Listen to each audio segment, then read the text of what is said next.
فَأَمَّا الَّذِينَ آمَنُوا فَيَعْلَمُونَ أَنَّهُ الْحَقُّ مِنْ رَبِّهِمْ، بس وہ لوگ کہ جو اپنے رب پر ایمان رکھنے والے ہیں انہیں تو خوب معلوم ہے، یقین ہے اس بات پر کہ جو نازل کیا ان کے رب نے وہ حق ہے، وہ سچ ہے، نہ اس میں کوئی مبالغہ ہے نہ اس میں کوئی کمی بیشی ہے، اگرچہ وہ مچھر ہی کی مثال پیش کی جا رہی ہو لیکن وہ حق ہے۔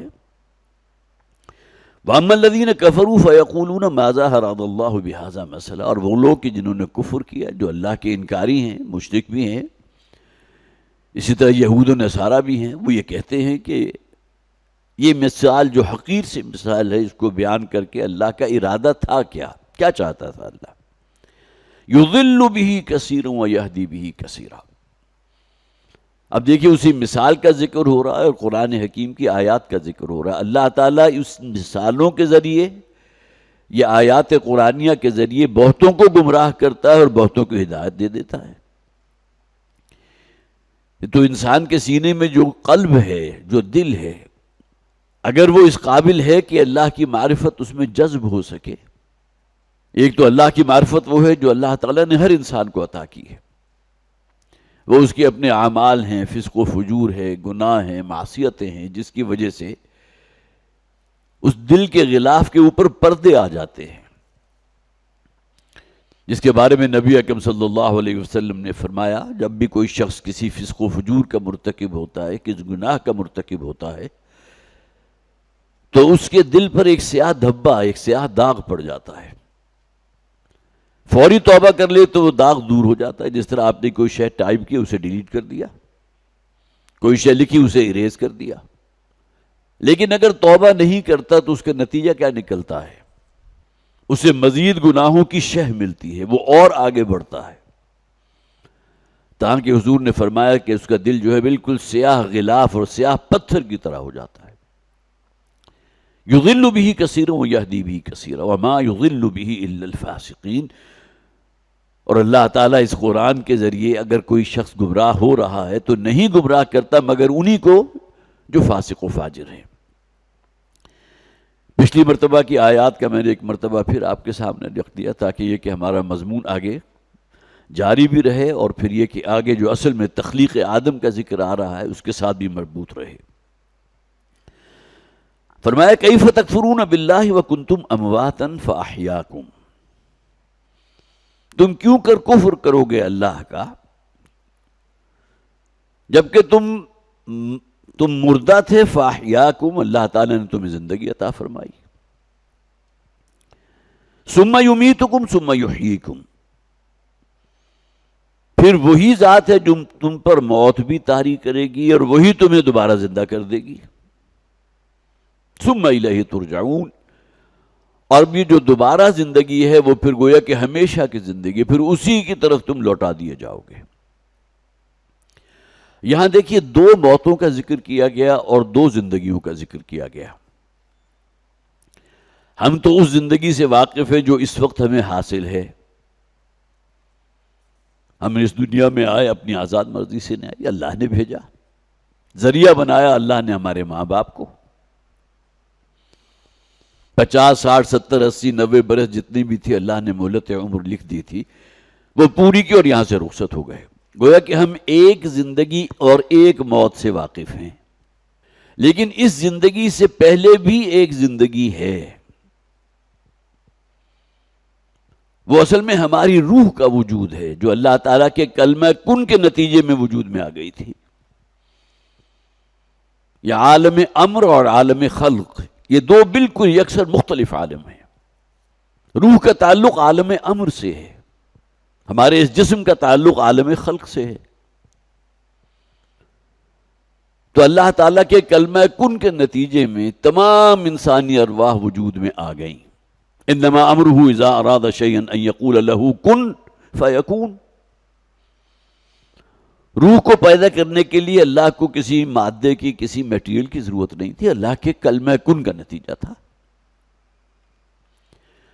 لیکن ہمارا یہ جو خاکی وجود ہے اسے پہلے 9 مہینے 10 دن جو ہے وہ ماں کے رحم میں گزارنے ہوتے ہیں، اور ہمارا وہ روحانی وجود جو کہیں لاکھوں کروڑوں اربوں سال پہلے وجود میں آ چکا تھا، جس کا کوئی تعین کیا ہی نہیں جا سکتا، اس لیے کہ وہ عالم امر کی شے ہے. یسألونک عن الروح قل الروح من امر ربی. عالم امر. اے نبی آپ سے سوال کرتے ہیں روح کے بارے میں، روح کی حقیقت کے بارے میں، تو آپ بتا دیجئے وہ میرے رب کا ایک حکم تھا، اس کا تعلق عالم امر سے ہے. تو گویا کہ تمام انسانی ارواح وجود میں آ گئیں اللہ کے کلمہ کن کے نتیجے میں، اور یہ وہ عالم تھا جس میں اللہ نے ہر روح سے عہد لیا. روح جنود مجندہ، بڑے بڑے لشکروں کی شکل میں ارواح موجود تھی. الست بربکم قالوا بلا، کیا میں تمہارا رب نہیں ہوں؟ سب نے کہا کہ ہم تسلیم کرتے ہیں پروردگار تو ہمارا رب ہے. یہ گویا کہ ہم میں سے ہر شخص کی روح نے اللہ سے ایک عہد کیا تھا جس کا ذکر قرآن میں موجود ہے. پھر نوٹ کیجئے عالم امر کی شے. اس کے بعد اللہ تعالیٰ نے ایک طویل نیند جو ہے روحوں کے اوپر جو ہے اس کو پھیلا دیا. اب وہ دورانیہ کتنا ہے اس کا ذکر قرآن میں بھی نہیں ہے، حدیث میں بھی نہیں ہے. ایک طویل نیند ہے. اور اس کے بعد اب وہ زندگی کے جس کا آغاز ہوتا ہے ماں کے رحم سے، اب اس کا آغاز ہو رہا ہے. اور جب 120 دن گزر جاتے ہیں تو صحیح حدیث موجود کہ وہ روح فرد جو ہے اس جسم کی جو ابھی نشو و نما پا رہا ہے، اس روح کو لا کر اس کے اس جسد کے ساتھ منسلک کر دیا جاتا ہے. اللہ ایک فرشتے کو حکم دیتا ہے، اس روح کو لا کر اس جسد کے ساتھ منسلک کر دیا. اب یہاں گویا کہ انسان وجود میں آ گیا. اس سے پہلے حیوان انسان تھا. کسی بھی مادہ کے پیٹ کے اندر کوئی جنین جو ہے پرورش کر رہا ہے، خواہ وہ اونٹنی ہو، خواہ کوئی بھیڑ بکری ہو، وہ تو اس کا حیوانی وجود ہے نا. اس مخلوق کے ساتھ کہیں کسی درجے میں بھی روح منسلک نہیں ہے. فَإِذَا سَوَّيْتُهُ وَنَفَخْتُ فِيهِ مِن رُوحِي فَقَعُوا لَهُ سَاجِدِينَ. قرآن حکیم میں 2 مقامات پر اس بات کو واضح کیا گیا. اور یہ قرآن کا انداز ہے کہ جو شے جتنی زیادہ اہم ہوتی ہے اتنی ہی مرتبہ اس کا تذکرہ بھی ہوتا ہے. آخرت کتنی اہم ہے، قرآن کا کوئی صفحہ ایسا موجود نہیں کہ جہاں کسی نہ کسی انداز میں ہمیں متوجہ نہ کیا گیا ہو اخروی زندگی کی طرف. جو کچھ تم کر رہے ہو اللہ دیکھ رہا ہے. ایک دن آئے گا جب کہ تم سب کو جمع کر دیا جائے گا تمہارے رب کے حضور. عالم آخرہ بار بار ریپیٹڈلی توجہ دلائی گئی. تو یہاں جو ذکر کیا گیا کیف تکفرون باللہ وکنتم امواتا، یہ وہ موت ہے جو ہماری ارواح کے اوپر طاری کی اللہ نے. ایک لمبی نیند. یہ بھی نوٹ کیجئے کہ نیند اور موت میں کوئی زیادہ فرق نہیں ہے. اللہ یتوفی الانفس حین موتها واللتی لم تمت فی منامها. اللہ تعالی قبض کر لیتا ہے انسانوں سے اس کی موت کے وقت. یہاں کیا چیزیں قبض کی جاتی ہیں؟ اس کی جان اور اس کی روح. جسم وہی موجود ہے، جسد خاکی جسے ہم کہتے ہیں.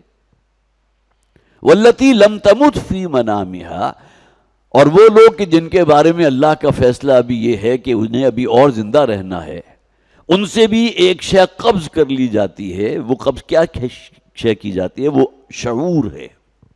توفا یا توفی کسی شے کو وصول کر لینا، قبض کر لینا. یہی نوٹ کیجئے حضرت عیسیٰ علیہ السلام کے لیے جو قرآن حکیم میں الفاظ آئیں گے نا، یا عیسیٰ انی متوفیک ورافعک الی. اے عیسیٰ میں تمہیں قبض کر لوں گا. گویا کہ توفا یا توفی کا بدرجہ تمام اگر کوئی اطلاق ہوتا ہے تو حضرت عیسیٰ علیہ السلام پر، جہاں نہ صرف یہ کہ جان اور روح قبض کی گئی بلکہ ساتھ ہی جسد خاکی جو ہے ان کا جسم اسے بھی آسمان پر اٹھا لیا گیا. انی متوفیک ورافعک الی. آگے اگرچہ مزید اس کی تفصیل آگے رافعک الی، اور تمہیں اپنی طرف اٹھا لوں گا، بلند کر لوں گا. تو کیف تکفرون باللہ وکنتم امواتا فاحیاکم. دیکھیے سورہ مومن کی آیت نمبر 11 میں بھی اس مضمون کو بیان کیا گیا، لیکن وہی بات جو قرآن کہتا ہے نا، تصریف آیات ایک ہی مضمون ہے لیکن مختلف انداز سے سامنے آ رہا ہے. ذکر کیا گیا ان لوگوں کا جو میدان حشر میں جمع ہیں، ان میں فاسق و فاجر، کافر، یہودی، سب تمام لوگ ہیں، اہل ایمان بھی ہیں. لیکن اہل ایمان کی تعداد ہمیشہ ہی سے اس دنیا میں بھی کم رہی، اور آخرت میں بھی یہی معاملہ ہوگا کہ انسانوں کی عظیم اکثریت جو وہ شیطان کے اعلی کار بن گئے، اس کے پیروکار بن گئے، دونوں اعتبارات سے۔ تو اس موقع پر یہ لوگ جنہیں اب اپنا انجام جہنم کی شکل میں نظر آ رہا ہے، ان کی ایک فریاد ہے کہ جو موجود ہے سورہ مومن میں، ربنا امتنا اثنتین واحییتنا اثنتین فاعترفنا بذنوبنا فہل الی خروج من سبیل۔ اے پروردگار، تو نے ہمیں 2 مرتبہ مارا اور 2 مرتبہ زندہ کیا۔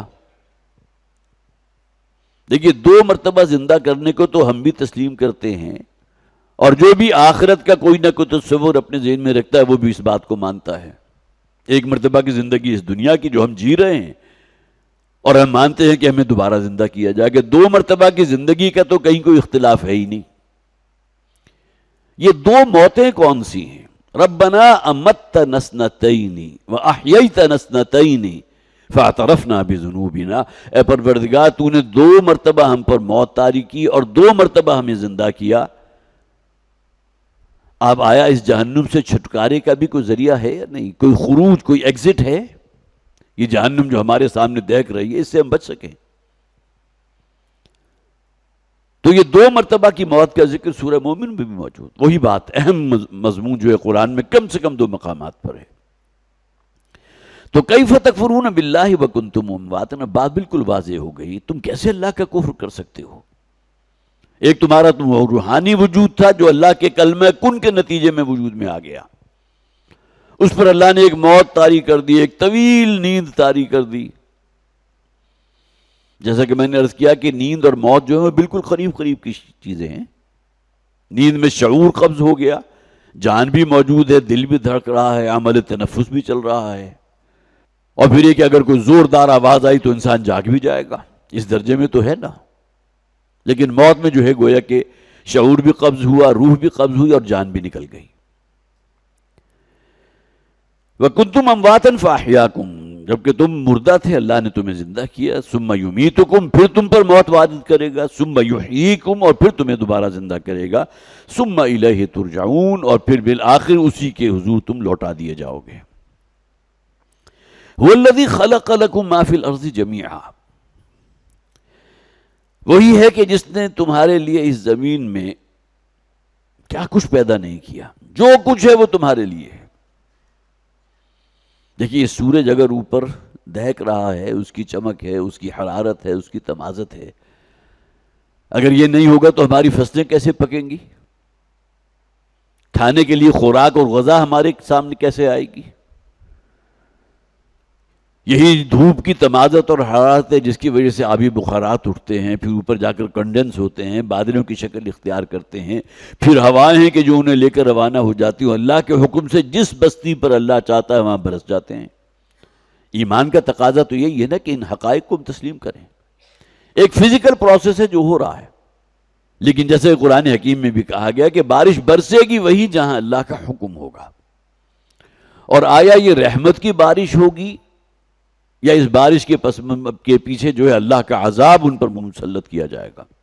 فَفَتَحْنَا أَبْوَابَ السَّمَاءِ بِمَاءٍ مُنْهَمِرٍ، حضرت نوح علیہ السلام کی قوم پر جو عذاب آیا تھا تو زمین پھٹی اور اس میں سے بھی پانی جو ہے وہ ابلنے لگا، اور آسمان بھی پھٹ گیا اور وہاں سے بھی پانی برسنے لگا۔ یہی وجہ کہ دعا یہ مانگی جاتی ہے، پروردگار بارش نازل وہ فرما جو رحمت لیے ہوئے ہو۔ تو هو الذی خلق لکم ما فی الارض جميعا، اس زمین میں جو کچھ ہے اللہ نے تمہارے لیے پیدا کیا۔ یہ حیوانات ہیں، ان کا گوشت کھاتے ہیں، ان کو سواری کے لیے استعمال کرتے ہو۔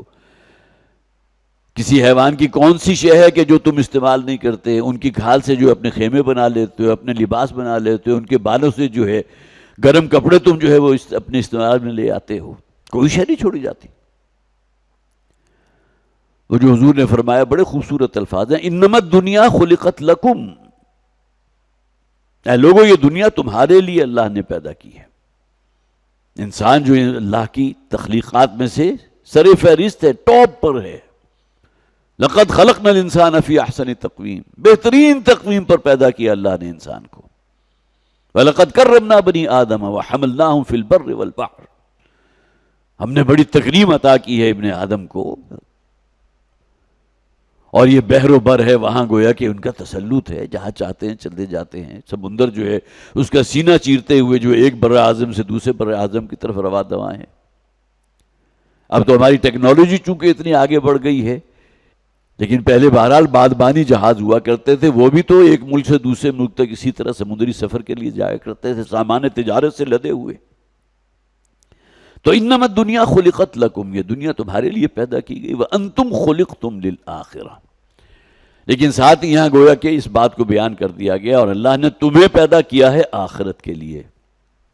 وما خلقت الجن والانس الا لیعبدون۔ انسانوں اور جنات کی تخلیق کا اصل مقصد کیا ہے، غرض و غایت کا ہے کہ اللہ کی بندگی اختیار کریں۔ ثم استوى الى السماء، اور اس کے بعد پھر وہ اس نے قصد کیا، استوا اگرچہ آتا ہے سیدھا ہو جانا، کسی شے کی طرف رخ کر لینا۔ یہاں بعض مفسرین نے یہ بات بھی بیان کی ہے کہ یہاں زمین کا ذکر پہلے ہے اور آسمانوں کی تخلیق کا ذکر بعد میں ہے۔ اب یہ چیزیں ہماری ہسٹری سے بالکل معلوم ہے، ہمیں نہیں معلوم۔ ہم تو زیادہ سے زیادہ اگر پیچھے سے پیچھے چلے جائیں گے تو 15 20 ہزار 25 ہزار برس پہلے، اس سے پہلے لاکھوں سال گزر چکے۔ جیسے کہ قرآن میں کیا کہا گیا کہ یہ پوری کائنات جو ہے ایک دھوئیں کی شکل میں تھی، اللہ کا حکم ہوا، بڑے بڑے ایکسپلوژنز ہوئے ہیں، دھماکے ہوئے ہیں، اور آتشی کرے وجود میں آ گئے، جس میں سے ایک آتشی کرہ سورج کی شکل میں ہمارے سروں پر معلق ہے، روزانہ صبح طلوع ہوتا ہے، رات کو غروب ہو جاتا ہے۔ اور پھر کہیں بارش برسنی شروع ہوئی، اور پھر یہ کرے جو ہیں آتشی کرے وہ ٹھنڈے پڑے ہیں، اور وہاں سے حیات نے، یا جسے ہم لائف کہتے ہیں، وہاں سے اس نے پھر جنم لیا ہے، امیبا۔ ہماری سائنس جو ہے کسی نہ کسی حد تک اس کے ساتھ مطابقت رکھتی ہے، یونی سیلولر آرگزم۔ انسان کی تخلیق تو کہیں بعد میں ہے، لاکھوں سال پہلے وہ امیبا جو ہے وہ تخلیق پا چکا تھا، یہ ہماری سائنس بھی کہہ رہی ہے۔ اگرچہ لاکھوں سال کا تعین اس نے کس طرح کیا، اس کے بارے میں نہ کچھ میں معلوم ہے، اور ممکن ہے ان لوگوں کے پاس دلائل موجود ہوں گے، جس طرح کسی بھی فوسل کو دیکھ کر، ڈائناسار کی کسی ہڈی کو دیکھ کر وہ اندازہ لگا لیتے ہیں کہ یہ تقریباً 3 لاکھ سال پہلے کی ہڈی ہے۔ کچھ نہ کچھ پیمانہ ہے، کچھ کسوٹی ان کے پاس ہوگی۔ تو ثم استوى الى السماء، گویا کہ اس زمین میں جو کچھ پیدا کیا اللہ نے تمہارے لیے پیدا کیا۔ ثم استوى، ثم کا لفظ نوٹ کیجیے، پھر اس نے قصد کیا آسمانوں کا، فسواہن 7 سماوات، اور اس کے بعد بالکل ٹھیک ٹھیک، سوا یسوی آتا ہے کسی شے کی نوک پلک درست کر دینا۔ اس کائنات کا انتہائی نازک نظام، یہ بڑے بڑے کرے جس تیزی کے ساتھ حرکت کر رہے ہیں اپنے اپنے مدار سے، کوئی 1 سینٹی میٹر آگے سے ادھر سے ادھر نہیں ہو سکتا۔ اگر کہیں یہ توازن جو ہے، کائناتی توازن، اگر کہیں یہ ختم ہو جائے تو اس کا نتیجے میں کیا ہوگا، جسے قرآن میں بھی کہا گیا وہ تو یوم القیامہ ہے، وہ تو قیامت کا دن ہے۔ یوم نطوی السماء کطی السجل للکتب، جس دن ہم اس آسمان اور زمین، اس کائنات کے بساط کو لپیٹ دیں گے۔ اس وقت تو یہ بساط بچھی ہوئی ہے نا۔ علم نجوم کے ماہرین جانتے ہیں کہ فلاں ستارہ جو ہے وہ فلاں وقت میں یہاں تھا، اتنے وقت میں وہاں تھا، تو وہ پوری چالوں کا کسی نہ کسی حد میں، درجے میں انہیں علم ہوتا ہے، اس لیے کہ بہت مربوط نظام ہے، بہت مضبوط نظام ہے۔ لسانس بھی آہستہ کے نازک ہے بہت کام، آفاق کی اس کارگاہ شیشہ گری کا۔ فسواہن 7 سماوات، اور پھر اس کے بعد اللہ نے گویا کہ تسویہ فرما دیا، وہ متوجہ ہوا۔ سما اگرچہ بلندی کو کہتے ہیں، لیکن سما ہم آسمان کو بھی کہتے ہیں جو بہت بلند ہے۔ سمائے دنیا، ہماری زمین کا آسمان جو ہمیں نیلی شکل میں نظر آ رہا ہے، جسے نیلی چھتری بھی کہا گیا۔ فسواہن 7 سما، یہاں 7 کا لفظ استعمال ہوا، یہاں نہیں بلکہ قرآن میں اور بھی بہت سے مقامات پر ہے۔ اب 7 سے مراد آیا 7 بالکل اسی طرح کے آسمان ہیں جو ایک دوسرے کے اوپر غلاف کی طرح لپٹے ہوئے ہیں، یہ آیات متشابہات میں سے۔ قرآن کہہ رہا ہے حق ہے، بالکل صحیح ہے، اسی طرح ہے، لیکن ہماری چھوٹی سی عقل اس کا کوئی ادراک نہیں کر سکتی، نہ ہماری سائنس وہاں تک پہنچی ہے کہ اس ہمارے اپنی اس زمین کا جو آسمان ہے، جو پہلا آسمان کہلائے گا، وہاں تک بھی ہماری رسائی نہیں ہے۔ تو 7 آسمان کا کیا تصور ہم کر سکتے ہیں؟ قرآن میں 7 طبقات بھی کہا گیا، 7 طرائق بھی کہا گیا، طباقہ، 7 طبقے اللہ نے پیدا کر دیے۔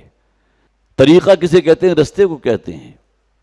اب یہ کیا چیز ہے اس کے بارے میں ہم کچھ نہیں جانتے، نہ ہماری سائنس جانتی ہے، لیکن قرآن میں ہے، ہم مانتے ہیں، ہمارا ایمان ہے۔ 7 سماوات، 7 آسمان ہیں۔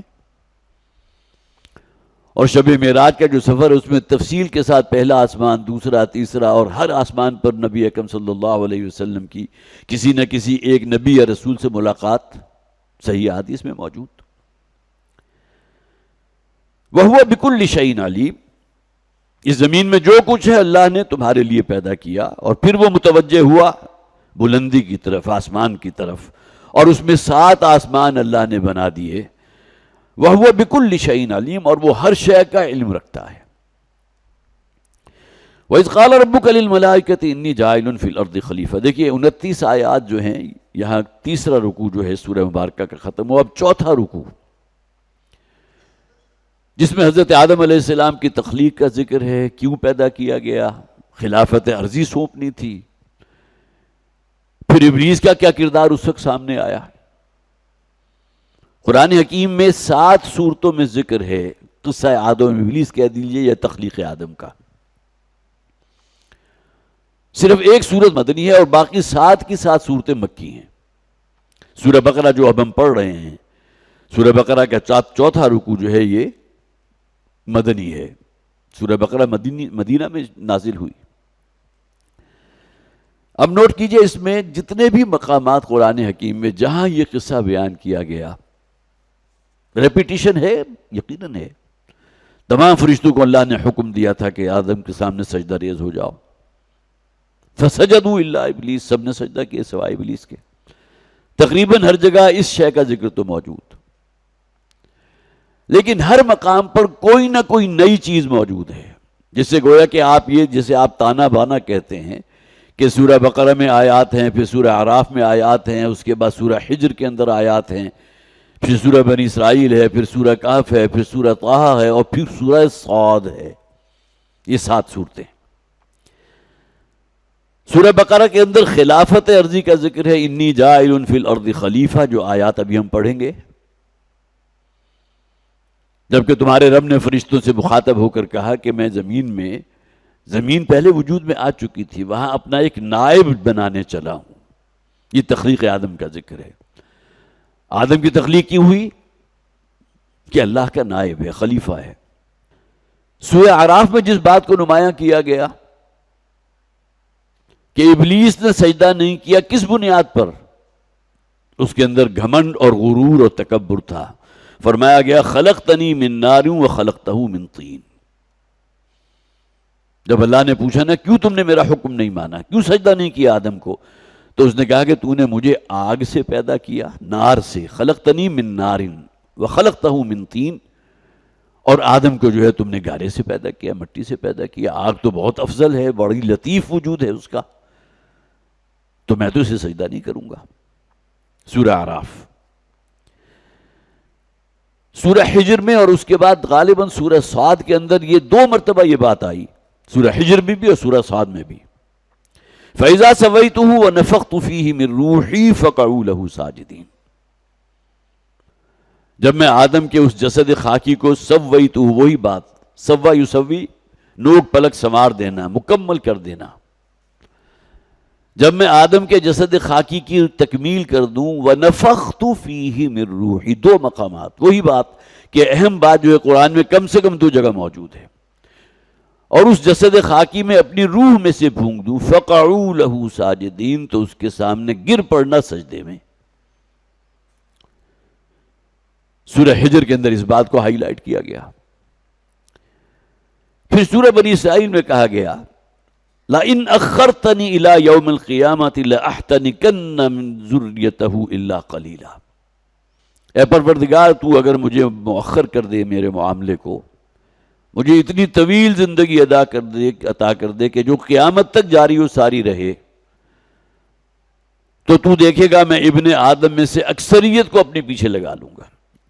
لَأَحْتَنِكَنَّ ذُرِّيَّتَهُ إِلَّا قَلِيلًا، آدم کی ذریت میں سے بہت کم ہی ہوں گے جو تیری بندگی اور تیری غلامی اختیار کریں گے، سب کے سب جو ہے میرا پیچھا پکڑ لیں گے، میرے پیچھے لگ جائیں گے، مجھے فالو کریں گے۔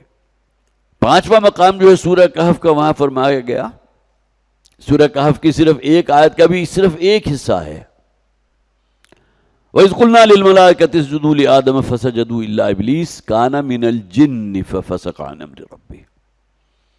یہ واحد مقام ہے قرآن کا کہ جہاں یہ کہہ دیا گیا کہ ابلیس کا تعلق جنات سے تھا، کان من الجن، وہ فرشتوں میں سے نہیں تھا۔ اب اس کی بہت سی تعویلات ہمارے مفسرین نے کی ہیں کہ یہ اپنی عبادت، زہد اور ورع اور تقوی کی بنیاد پر فرشتوں کی صف میں شامل ہو گیا تھا، لہذا اللہ نے جب فرشتوں کو حکم دیا تو گویا کہ اس کے اندر یہ بھی شامل تھا، بلکہ بعض مفسرین نے تو یہ لکھا کہ جملہ مخلوق اس میں شامل تھی۔ جب سب سے اعلیٰ مخلوق جو فرشتے ہیں ان کو کہہ دیا گیا کہ آدم کو سجدہ کرو، تو اس سے جو نیچے نیچے ہیں وہ از خود اس میں شامل ہو گئیں، تو جنات بھی اس میں شامل تھے۔ فسجدوا الا ابلیس کان من الجن ففسق، سورہ کہف کے اندر گویا کہ وہ ابلیس جو ہے جنات میں سے تھا، اس کو ہائی لائٹ کر دیا گیا۔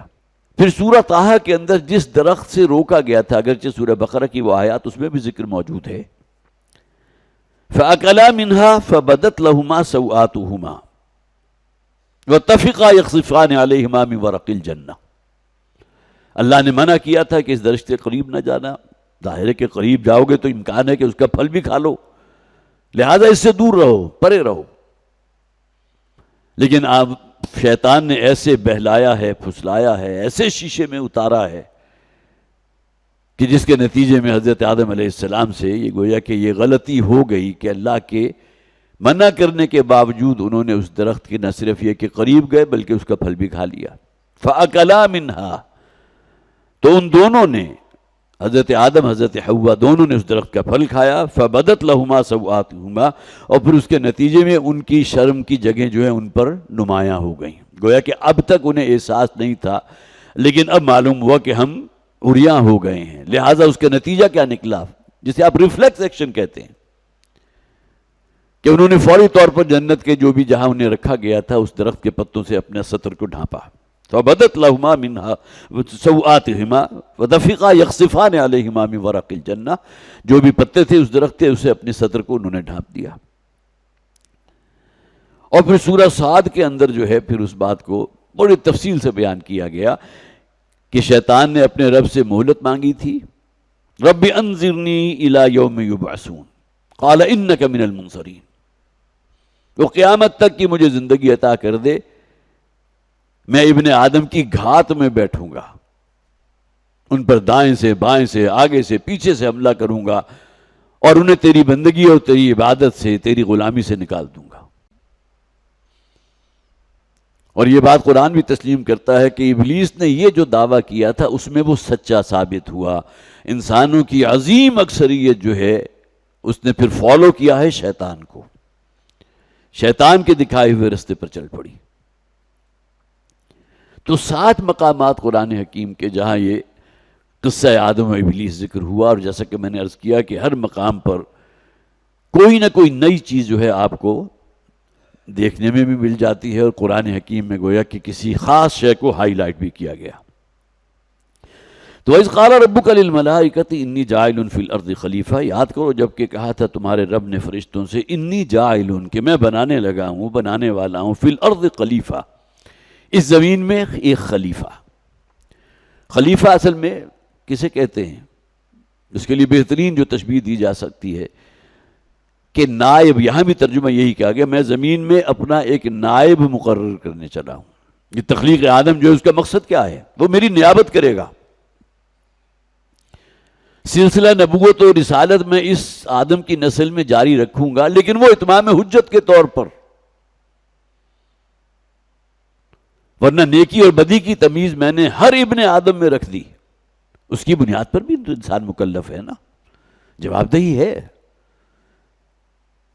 نیکی اگر نیکی ہے تو نیکی کرنے والے کو اس کا بھرپور ریوارڈ ملنا چاہیے، اور بدی اور ظلم اور ناانصافی اگر واقعتاً گناہ ہے تو اس کی بھرپور سزا ملنی چاہیے۔ انسانی عقل اور منطق اس کا تقاضا کرتی ہے. تو جسے ہمارے ہاں عام طور پر کہتے ہیں نا وائسری جنسی، جس طرح جب انگریز یہاں حاکم تھا، میں تقسیم ہند سے پہلے کی بات کر رہا ہوں، تو اس کا ایک نمائندہ ہوتا تھا جسے وائس رائے کہا جاتا تھا. وہ نمائندگی کر رہا ہوتا تھا ملکہ برطانیہ کی. وہاں سے آرڈر ایشو ہوتا تھا اس وائس رائے تک، اور اس آرڈر کو ایگزیکیوٹ کرتا تھا وہ یہاں بر صغیر میں. یہ ہے وائس رائے کا رول. گویا کہ وہ خلیفہ بن گیا اس ملکہ برطانیہ کا، کہ اس کا وائس رائے ہے کہ جو یہاں بظاہر وہ حکومت کر رہا ہے لیکن اصلاً انڈر کمانڈ آف ملکہ برطانیہ. اور خا لام اور فا یہ جو ہے یہ مادہ ہے اس کا، خلیفہ پیچھے آنا. جس طرح قرآن میں کہا گیا آیت الکرسی یعلم ما بین ایدیکم وما خلفکم، خا لام اور فا جو تمہارے پیچھے ہے. تو پیچھے کون آتا ہے؟ جو حکم دیا اس کو ایگزیکیوٹ کرانا، اس پر عمل کرانا، لوگوں پر واضح کر دینا، لوگوں کو سنا دینا. انبیاء اور رسول کا یہی کام رہا ہے نا، کہ اللہ کے پیغام کو لوگوں تک پہنچا دیا، انہیں کان کھول کر سنا دیا کہ تمہارا رب تم سے یہ چاہتا ہے، اس کے سوا کسی اور کو نہ پکارو، کسی اور کی بندگی نہیں. قال یا قوم اعبدوا اللہ ما لکم من الہ غیرہ. ہر نبی اور رسول کا یہ قول قرآن میں موجود کہ اس رب کی بندگی اور پرستش کرو جس کا کوئی شریک نہیں ہے. قالوا اتجعل فیہا من یفسد فیہا. تو فرشتوں نے یہ کہا، انہی سے مخاطب ہیں اللہ تعالیٰ، کہ میں زمین میں اپنا ایک نائب بنانے چلا ہوں آدم کی شکل میں. اسی کی ذریت ہوگی کہ جو گویا کہ سلسلہ قائم ہو جائے گا، پھر وہی نیابت کرے گی نسل انسانی. قالوا اتجعل فیہا من یفسد فیہا. تو انہوں نے فرشتوں نے یہ کہا کہ کیا تو اے پروردگار اس زمین میں ایسی مخلوق بنانے چلا ہے کہ جو وہاں فساد برپا کرے گی وَيَسْفِكُ الدِّمَاءَ، اور ایک دوسرے کی خون ریزی کرے گی، خون بہائے گی. اب یہ فرشتوں کو مستقبل کا علم کیسے ہو گیا؟ اس کا جواب یہ ہے کہ فرشتوں سے پہلے جنات وجود میں آ چکے تھے. جنات پہلے گویا کہ اس زمین پر موجود تھے، اور وہ صرف زمین تک محدود نہیں تھے، ان کی رسائی بہت اوپر تک تھی. اور یہ بھی با اختیار مخلوق تھی، جس طرح انسان با اختیار ہے نا، جنات بھی با اختیار تھے. ان کے اندر بھی نیکی اور بدی کی تمیز موجود ہے. لیکن کہیں اس بات کا کوئی جو ہے کلو نہیں ملتا کہ ان کے اندر بھی روح موجود ہے. روح صرف انسان میں ہے، معرفت رب، لیکن نیکی اور بدی کی تمیز جنات کے اندر بھی ہے. جنات میں بہت سے وہ ہیں کہ جو نیک ہیں. نبی اکرم صلی اللہ علیہ وسلم پر ایمان لانے والی جو جنات کی جماعت تھی اس کا ذکر سورہ جن کے اندر موجود. قُلْ أُوحِيَ إِلَيَّ أَنَّهُ اسْتَمَعَ نَفَرٌ مِّنَ الْجِنِّ فَقَالُوا إِنَّا سَمِعْنَا قُرْآنًا عَجَبًا يَهْدِي إِلَى الرُّشْدِ فَآمَنَّا بِهِ. جیسے ہی انہوں نے کلام ربانی کو سنا حضور کی زبان مبارک سے، فوراً ایمان لے آئے. ایسے نیک اور صالح جنات بھی موجود تھے، اور ان میں بڑے بڑے بدکار اور فاسق و فاجر، اکثریت ان میں بھی بدکاروں کی ہے، فساق و فجار کی ہے. اس لیے کہ ان کا جسے آپ کہیے کہ سرغنہ جو تھا ابلیس، وہ بھی تو جنات میں سے تھا نا. اس کی ذریت سلمی بھی ہے، اس کی اپنی اولاد بھی ہے، اور ان کی بڑی طویل عمریں ہوتی ہیں، کئی 100 سال کی عمر ہے جنات کی. اور کیا جب کہ ابلیس کی جو ذریت سلمی ہے وہ آج بھی موجود ہو، وہ خود تو ہے ہی. اس نے تو اللہ سے اپنے رب سے جو ہے مہلت مانگ لی تھی قیامت تک کے لیے. ربی انظرنی الی یوم یبعثون، جب تک کہ تو تمام لوگوں کو دوبارہ زندہ نہ کرے اس وقت تک کی زندگی مجھے عطا کر دے. اللہ نے کہا ٹھیک ہے دیکھیے. اب امتحان میرا اور آپ کا، انسانوں کا ہے کہ آیا ہم شیطانی رستے کی پیروی کرتے ہیں یا رحمان کے پیروکار ہیں. تو فرشتوں کی طرف سے یہ بات جو ہے یہ نوٹ کیجئے کہ یہ کوئی اعتراض نہیں تھا کہ جب اللہ نے کہا کہ میں آدم ایک خلیفہ جو ہے اس زمین میں، خلیفۃ اللہ فی الارض، آدم کی تخلیق کرنے لگا ہوں، تو فرشتوں نے اعتراضاً یہ نہیں کہا تھا قالوا اتجعل فیہا من یفسد فیہا. یہ استفہامی انداز ہے. اور وہ اپنے اس تجربے کی بنیاد پر کہہ رہے تھے کہ انہیں معلوم تھا، ان کا مشاہدہ تھا کہ انسانوں کی تخلیق سے پہلے جو جنات یہاں موجود تھے وہ خون ریزی بھی کرتے تھے، بدکاریاں اور فاسق و فاجر بھی تھے، ان میں اللہ کے باغی اور سرکش تھے، فساد برپا کرتے تھے۔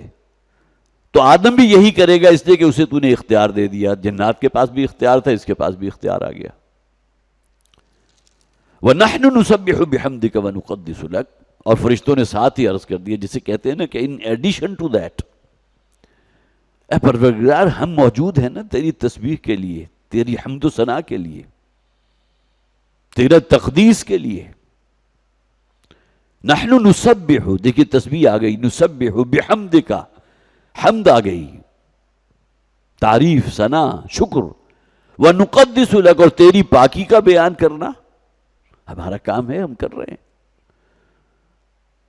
اور اس کائنات میں کوئی جگہ ایسی موجود نہیں جہاں کوئی فرشتہ موجود نہ ہو، اللہ کی حمد و ثنا نہ کر رہا ہو، حدیث ہے۔ قال انی اعلم ما لا تعلمون، اب یہاں اصل شے کیا مراد ہے کہ آدم کو جو ہم پیدا کر رہے ہیں تو صرف تحمید، تقدیس اور تکبیر کے لیے نہیں کہ سبحان اللہ کہہ دیں، الحمدللہ کہہ دیں، اللہ اکبر کہہ دیں، نہیں، بلکہ اس سے کچھ اور مقصود ہے، اور وہ مقصود ہے پوری زندگی میں میری فرما برداری اختیار کریں۔ فرشتے تو گویا کہ ان کے اندر معصیت کا مادہ ہی سرے سے موجود نہیں نا، مکلف وجود صرف دو ہیں، انسان اور جنات، اس لیے کہ یہ دونوں با اختیار ہیں۔ بڑا محدود سا اختیار انسانوں کو بھی اللہ نے دیا، جنات کو بھی دیا۔ اگر یہ انسان غور کرے تو میرا اختیار تو اپنے جسم پر بھی نہیں ہے، جس کا مالک میں ہوں، اپنے آپ کو سمجھتا ہوں مالک۔ کہیں چھوٹی سی گلٹی پیدا ہو گیا اور اس کو روکنا میرے بس میں تو نہیں، ممکن ہے وہ بڑھتی بڑھتی جو پورے جسم میں ایک ٹیومر کی شکل یا کہ بہت سے ٹیومرز پیدا ہو جائیں، سیکنڈریز کہیں کی کہیں پہنچ جائیں، میلگننٹ ہوں، میرے پاس تو کوئی اختیار نہیں۔ لیکن اختیار دیا ہے اما شاکرا و اما کفورا، اللہ کی شکر گزاری والی زندگی بسر کرنا چاہتے ہو یا کفران نعمت۔ قال انی اعلم ما لا تعلمون، تو گویا کہ فرشتوں کی زندگی کا مقصد اللہ کے لا یعصون اللہ ما امرہم، ان کے گناہ کا مادہ ان کے اندر موجود ہی نہیں، وہ تحمید ہے، تقدیس ہے، تکبیر ہے، سب کچھ ہے۔ اور فرشتوں نے یہ بات بطور گویا کہ جسے آپ کہیے کہ سرکمسٹینشل ایویڈنس ہے کہ اس کام کے لیے ہم موجود ہیں، اس پوری کائنات میں تیرے حمد کے، تیرے شکر کے ترانے اناپنے والے ہم فرشتے موجود۔ قال انی اعلم ما لا تعلمون، تو اللہ تعالیٰ نے فرمایا میں وہ کچھ جانتا ہوں جو تم نہیں جانتے۔ اس لیے کہ بہرحال فرشتوں کے پاس بھی جو علم تھا تو وہ محدود علم تھا نا، اللہ کا دیا ہوا تھا۔ وعلم آدم الاسماء کلہا، اور سکھا دیے اللہ نے آدم کو تمام کے تمام نام۔ یہ دیکھیے اسماء کلہا، گویا کہ کل علم جو ہے، کل ناموں کا علم اللہ نے آدم کو دے دیا۔ اس کی تعبیر عام طور پر یہ کی جاتی ہے کہ حضرت آدم گویا کہ آج سے 15-20 ہزار برس پہلے کی شخصیت، لیکن پوٹینشلی اللہ تعالیٰ نے قیامت تک آنے والا جو بھی علم ہے، پوٹینشلی اللہ تعالیٰ نے حضرت آدم علیہ السلام میں ودیعت فرما دیا تھا۔ یہ تو آہستہ آہستہ وہ ایکسفولیٹ ہوتا رہا ہے، اور آج ہم جس مقام پر کھڑے ہیں وہ معلوم ہوتا ہے کہ بس قرب قیامت کی بات ہے، اس سے آگے علم کہاں جائے گا؟ یہ چھوٹا سا آلہ جو موبائل کی شکل میں آپ کے ہاتھوں میں، آپ کی جیب میں موجود، آج سے 50 برس پہلے تو اس کا کوئی تصور ہی نہیں تھا۔ پوٹینشلی یہ علم اللہ تعالیٰ نے، دیکھیں جس طرح ایک بیج ہوتا ہے، بیج کے اندر درخت موجود نہیں ہے، نہ اس کے اندر کوئی شاخیں ہیں، نہ پتے ہیں، نہ پھول ہیں، کوئی شے بھی نہیں، ایک چھوٹا سا بیج ہے، بالکل ڈیڈ ہے۔ یہ اس کی ایکسفولیشن بعد میں ہوتی ہے کہ جب اس کو پانی ملتا ہے، زمین کی قوت نمو ہے، وہ گدراتا ہے، وہ پھر پھٹتا ہے، اس میں سے 2 کونپلیں نکلتی ہیں، اور یہی پھول جو بیج ہے وہ ایک بالآخر تناور درخت کی شکل اختیار کر لیتا ہے۔ تو ہم کہتے ہیں کہ پوٹینشلی وہ پورا درخت اس بیج کے اندر موجود تھا۔ تو تمام علوم جو ہیں وہ حضرت آدم علیہ السلام میں اللہ تعالیٰ نے پوٹینشلی ودیعت کر دیے تھے۔ آج اگر آئی ٹی کا علم جو ہے اپنے کلائمیکس کے اوپر ہے، تو اسی بیج کی شکل میں اللہ تعالیٰ نے حضرت آدم میں وہ بیج بھی بو دیا تھا جس کے اندر یہ سب کچھ ہے، تمام علوم ہیں۔ اس کے علاوہ بہت سی اور تعویلات کی گئی ہیں کہ اللہ تعالیٰ نے تمام تخلیقات کا ایک ایک جانور کے یہ حشرات ہیں، چرند ہیں، پرند ہیں، جملہ مخلوقات ہیں، یہ بڑے بڑے کروے ہیں، ان تمام کے نام آدم کو بتا دیے۔ اب کتنی تعداد ہے وہ ہمارے کیلکولیٹر جو ہے جواب دے جائیں گے۔ اب یہ علم فرشتوں کو نہیں دیا گیا تھا۔ کوئی فرشتہ اگر بادلوں کے اوپر مامور ہے تو اسے اپنی جو بھی لمٹ ہے، اپنی حدود، اس کا تو علم ہے، لیکن ہواؤں والے فرشتے کے جو عمل، جو اس کا ایگزیکیوشن ایریا ہے، اس کے اندر اس کا کوئی عمل دخل نہیں۔ اسی طرح فرشتوں میں حضرت جبرائیل بھی ہیں جن کے ذمہ اللہ تعالیٰ نے اپنے پیغام کو انبیاء تک پہنچانا ان کے ذمہ لگا دیا۔ یہاں اس بات کو بھی نوٹ کیجئے کہ ہمارے ہاں ایسے لوگ موجود رہے ہیں جو فرشتوں کے وجود کے انکاری تھے۔ غلام احمد پرویز کا نام آپ نے سنا ہوگا، وہ فرشتوں کا وجود کے قائل نہیں تھے۔ وہ یہ سمجھتے تھے اصل میں یہ کچھ فورسز ہیں، کچھ طبعی قوتیں ہیں جو اللہ تعالیٰ نے جو گویا کہ اس کائنات کے نظام کو چلا رہی ہیں، یہ فورسز کا نام فرشتے ہے۔ حالانکہ قرآن حکیم میں الگ سے ذکر موجود ہے، فرشتوں کے نام موجود ہیں، لیکن یہ کہ بہرحال ڈٹائی ہوتی ہے، کوئی شخص اگر انکار کرنا چاہے، اور وہ بھی جو جدیدیت ہے کہ جو چیز ہمارے حواس میں، فرشتوں کے وجود کو ہم کیسے مان لیں، جنات کو کیسے مان لیں، لہذا جنات کی تعبیر کیا کی گئی کہ انسانوں ہی میں سے وہ جو آگ بگولا ہو جاتے ہیں۔ جنات کی تخلیق آگ سے ہوئی تھی نا، خلقتنی من نار، ابلیس نے کیا کہا تھا، مجھے تو نے آگ سے پیدا کیا۔ تو انسانوں میں سے جو بہت ہی غصے والے ہوتے ہیں، تندخو ہوتے ہیں، آگ بگولا ہو جانے والے، بس انہی کو جن کہا گیا قرآن میں۔ حالانکہ سورہ رحمان کے اندر یا معاشر الجن والانس، انسانوں کا ذکر موجود ہے، انسانوں میں نیکوکار بھی ہیں اور آگ بگولا ہونے والے بھی موجود ہیں، لیکن جنات کا ذکر الگ سے کیا گیا۔ تو وعلم آدم الاسماء کلھا، اللہ تعالیٰ نے آدم کو تمام نام جو ہے وہ سکھا دیے۔ ثم عرضهم علی الملائکہ، اب فرشتوں کے امتحان کے لیے ان تمام چیزوں کا جن کے نام اللہ نے آدم کو بتا دیے تھے، جیسے کہ میں نے عرض کیا مختلف تعویلات کی ہیں، جو مادی علوم ہے جیسا کہ میں نے عرض کیا پوٹینشلی حضرت آدم میں رکھ دیے گئے، لیکن یہاں معلوم ہوتا ہے کچھ چیزیں ایسی پیش کی گئیں فرشتوں کے سامنے کہ جس کے بارے میں پھر اللہ نے سوال کیا کہ ان کے نام بتاؤ۔ تو فرشتوں کو تو علم نہیں تھا، اس لیے کہ فرشتوں کو بھی علم ہوتا تو اتنا ہی ہوتا جو ان کا رب انہیں بتاتا۔ تو ثم عرضهم علی الملائکۃ، پھر ان تمام چیزوں کو پیش کیا فرشتوں کے سامنے۔